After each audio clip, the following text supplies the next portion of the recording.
शासन के अनुभव और स्वतंत्रता संघर्ष में तरह तरह के लोगों की हिस्सेदारी के आधार पर राष्ट्रवादियों को विश्वास हो गया था। उपरांत भारत में सभी लोग अपने जीवन को प्रभावित करने वाले फैसलों में हिस्सा लेने सभी लोग अपने जीवन को प्रभावित करने वाले फैसलों से लेने की क्षमता रखते हैं।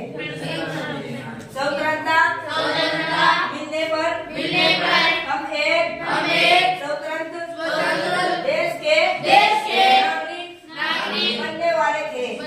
लेकिन इसका यह मतलब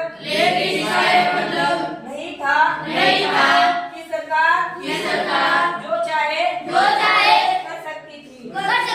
इसका मतलब यह था कि अब सरकार को लोगों की जरूरतों और मांगों के प्रति संवेदनशील रहना होगा। स्वतंत्रता संघर्ष के सपनों और आकांक्षाओं में स्वतंत्र भारत के सिद्धांत में ठोस उपकरण किया। इस संविधान ने सार्वभौमिक मताधिकार के सिद्धांत को बनाया।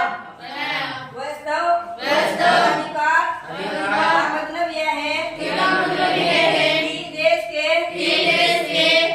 वयस्क नागरिकों को वोट देने का अधिकार है।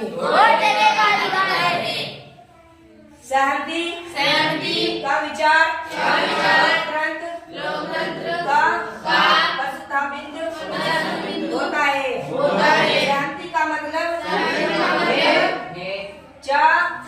स्वीकृति और लोगों की हिस्सेदारी, लोगों का निर्णय ही लोकतांत्रिक सरकार का करता है और उसके कामकाज